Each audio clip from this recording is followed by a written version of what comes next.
Hello, friends. How are you all? Today we are going to discuss the poem number 1 of unit number 1, class 8, and the poem name is The Ant and the Cricket. अब यहाँ पे ये जो poem है वो poem एक story के form में दी गई है हमें, और ये जो पोएम है उसमें बहुत ही अच्छा मैसेज भी हमें देने की कोशिश कर रहे हैं। और ये जो पोएम है वो पोएम जो है ये एक फैबल स्टोरी की तरह है। अब ये जो फैबल का मतलब क्या होता है, तो fable story is actually the story that has actually the main characters animals. ठीक है, तो फैबल स्टोरी के अंदर जो है मेन कैरेक्टर्स लिए जाते हैं एनिमल्स को, और इन एनिमल कैरेक्टर्स के थ्रू हमें बहुत ही अच्छा मैसेज जो है वो भी दिया जाता है। तो this poem is about an ant and the cricket contains an idea of far reaching significance. यानी यहाँ पे हमें बहुत ही बड़ा और बहुत ही, हम कहते हैं ना कि भाई फार फैचिंग आइडियाज़ जो है वो हमें दे रहा है, फार रिचिंग आइडियाज़ हमें दे रहा है। अब फार रिचिंग आइडिया का मतलब बहुत ही डीप आइडिया हमें समझाने की कोशिश कर रहा है यहाँ पे जो है पोएट है वो। ठीक है, which is as true of 4-legged cricket as of 2-legged one. Surely you have seen a cricket that has 2 legs. और वाकई में आपने ऐसे क्रिकेट को देखा होगा कि जिसके 2 पैर होते हो। तो यानी यहाँ पे ये जो क्रिकेट है ना, तो क्रिकेट आपको इस पिक्चर में यहाँ पे दिखाई दे रहा होगा। तो यहाँ पे ये है क्रिकेट, ठीक है। और एंट, तो एंट के बारे में भी आपको पता है, ठीक है। तो एंट कैसी होती है वो भी आपको पता ही है, ठीक है। तो ये जो 2 कैरेक्टर्स हैं, इन 2 कैरेक्टर्स को किस तरह से यहाँ पे पोइट उसका इस्तेमाल कर रहे हैं, और हमें एक्चुअली किस तरह का मॉरल मैसेज यहाँ पे जो पोइट है वो देना चाह रहे हैं, तो उसके बारे में हम डिस्कस करेंगे। और हम इस पोएम से रिलेटेड जो उसके लिटरेरी डिवाइस है तो उसके बारे में भी हम डिस्कस करते चलेंगे। तो चलिए शुरू करते हैं हमारा जो है the poem ant and the cricket, stanza number 1. A silly young cricket accustomed to sing. A silly young cricket.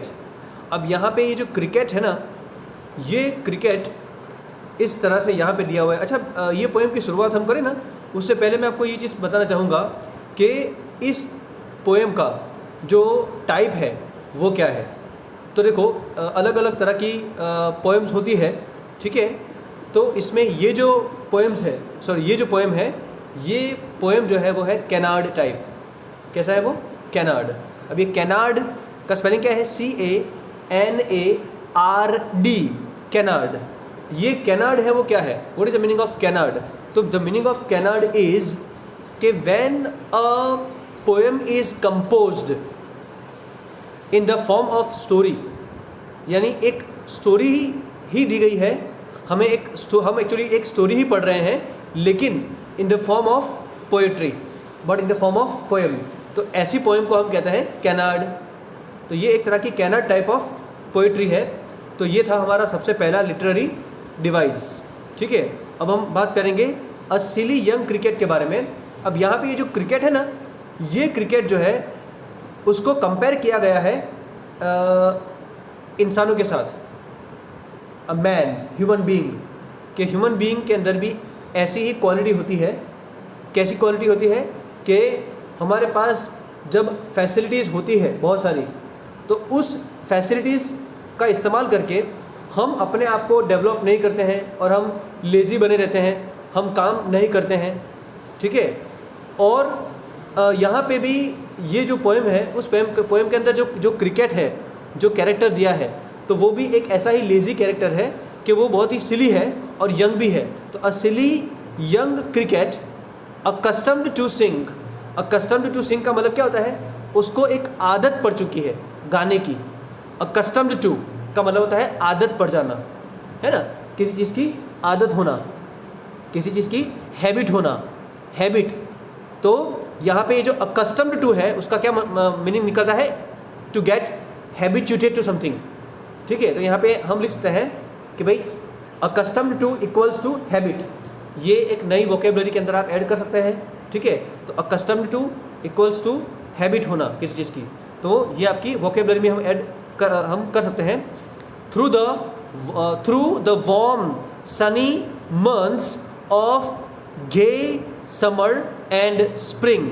देखो यहाँ पे है थ्रू वार्म, अब यहाँ पे through warm and sunny months. अब देखो यहाँ पे है through warm and sunny months.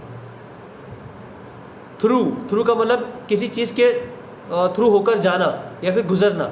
ठीक है, अब वो भी कैसे? Sunny months of gay summer. Summer का मतलब क्या होता है आपको पता ही है, समर का मतलब।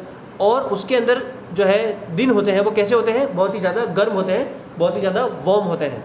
ठीक है, और सनी का मतलब जो है वो सन वाले जो मंथ होते हैं वो of gay summer and spring.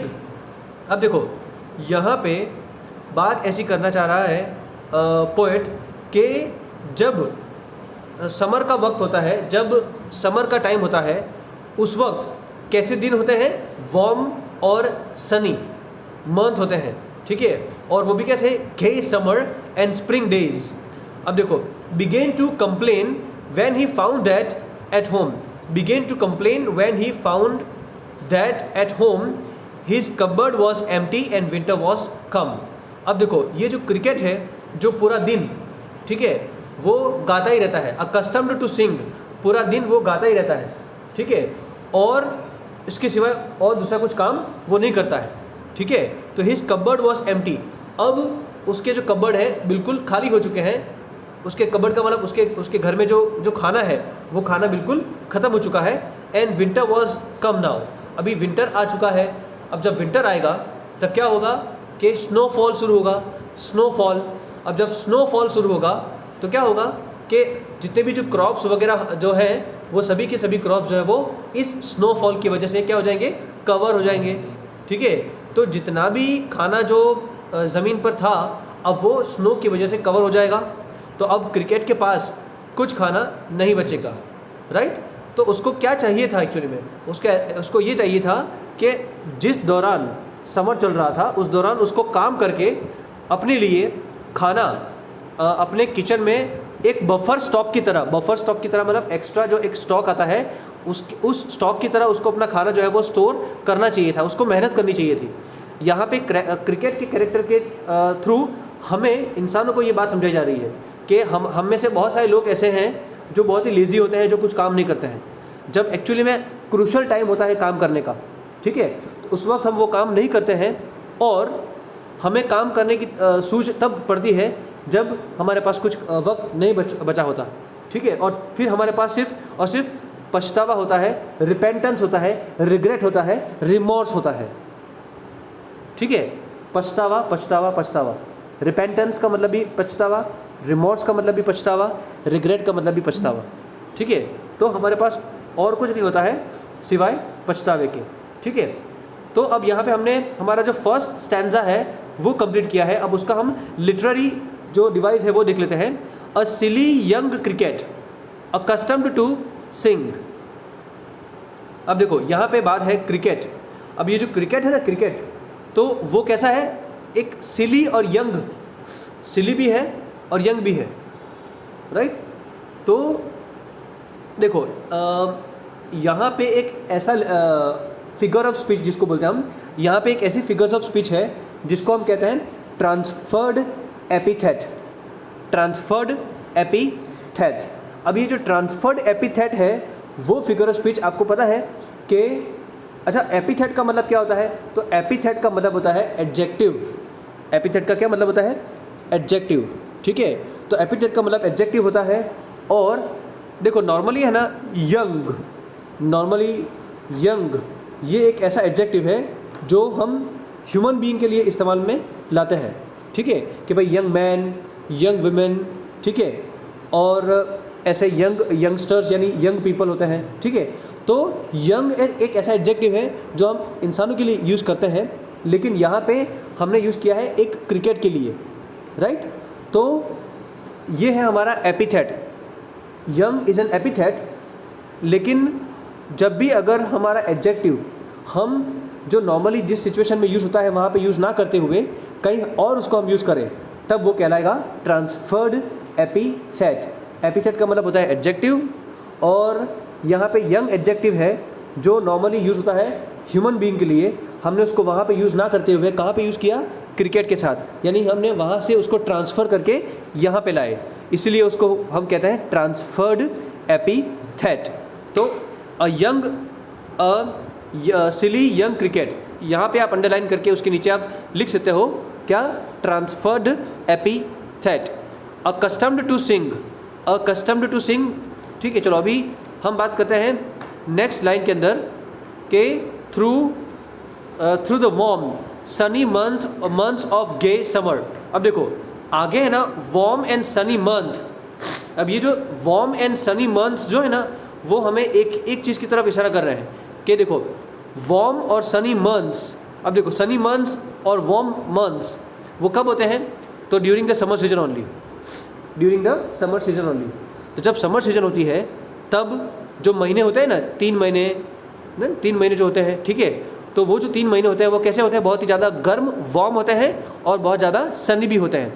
तो यहाँ पे ऑलरेडी आगे उस चीज़ को मेंशन कर दिया है कि through the warm and sunny months of gay summer. तो वापस से यहाँ पे समर वर्ड का इस्तेमाल करने की ज़रूरत नहीं थी, ठीक है।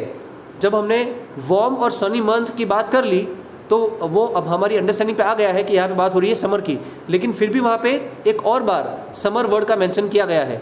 तो इसीलिए ये भी एक फिगर ऑफ स्पीच है जिसको हम बोलते हैं टॉटोलॉजी, ठीक है। तो ये टॉटोलॉजी है।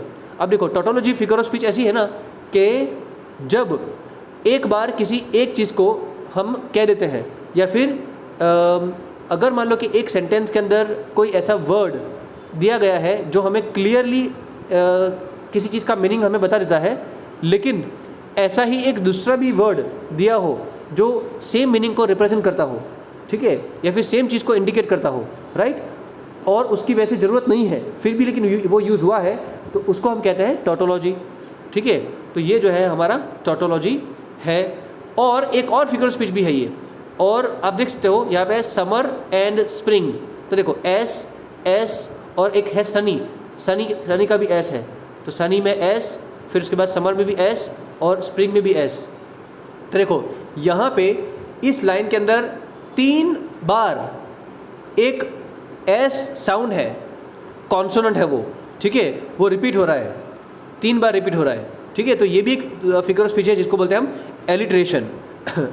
तो इसको हम एलिट्रेशन बोलते हैं। अब एलिट्रेशन एक ऐसी फिगर ऑफ स्पीच होती है जिसके अंदर अगर मान लो कि एक ना एक चीज़ या फिर एक साउंड, ठीक है, जो कॉन्सोनेंट साउंड है, अगर वो रिपीट हो रहा है, ठीक है, और वो भी इनिशियल वर्ड है ना, या फिर किसी भी वर्ड का इनिशियल अगर सेम कॉन्सोनेंट साउंड है, ठीक है, तो उसको हम एलिट्रेशन बोलते हैं, ठीक है।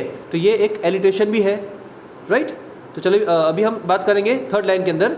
तो begin to complain when he found that at home. अब देखो अब ये जो है क्रिकेट वो क्या कर रहा है, he begin to complain when he found that at home. अब देखो यहाँ पे है कि अच्छा हाँ, यहाँ पे देखो आप कि ओ साउंड रिपीट हो रहा है। देखो बिगेन टू कंप्लेन, कंप्लेन में ओ है, फाउंड में भी ओ है और होम में भी ओ है, ठीक है, ओ राइट, यानी यहाँ पे ओ जो है वो रिपीट हो रहा है, ठीक है। तो ये हमारा है एजोनेंस।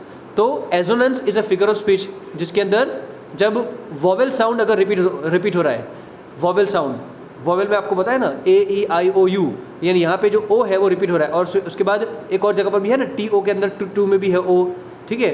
तो बिगेन टू, फिर कंप्लेन में ओ है, फाउंड में ओ है और होम में भी ओ है। तो ये क्या है हमारा एजोनेंस, राइट, ये हमारा एजोनेंस है, ठीक है। और जो लास्ट लाइन है, his cupboard was empty and winter was कम। तो यहाँ पे है वॉज और उसके बाद है दूसरी बार भी वॉज रिपीट हुआ है, ठीक है। तो वॉज, तो ये रिपीटेशन हुआ, रिपीटेशन, ठीक है। तो क्योंकि एक ही वर्ड जो है वो 2 बार रिपीट हुआ है यहाँ पे, तो ये हमारा है रिपीटेशन, राइट। तो हमारा जो फर्स्ट स्टैंजा है उसके अंदर जो, अच्छा हाँ, एक और चीज़ भी यहाँ पे आपको ध्यान रखनी है कि राइमिंग स्कीम, ठीक है, राइमिंग स्कीम। अब ये राइमिंग स्कीम क्या है? तो राइमिंग स्कीम में हमें देखना है कि हमारे फर्स्ट स्टैंजा के अंदर जो लास्ट वर्ड है, फर्स्ट स्टैंजा के अंदर जो फर्स्ट लाइन के अंदर लास्ट वर्ड सिंग, ठीक है, ये रहा सिंग, राइट। तो सिंग, अब इसको हमें एक लेबल देना है राइमिंग स्कीम करने के लिए। तो सिंग के बिल्कुल बाजू में हम लिखेंगे यहाँ पे ए लिखेंगे, ठीक है, ए, यहाँ पे आप लिखेंगे ए, राइट। तो सिंग के हम बिल्कुल बाजू में लिखेंगे यहाँ पे ए, और सिंग के साथ कोई, अच्छा ऐसा कोई वर्ड है जहाँ पे राइमिंग हो रहा है, तो उसी सेकंड लाइन के अंदर है स्प्रिंग, सिंग स्प्रिंग, ठीक है।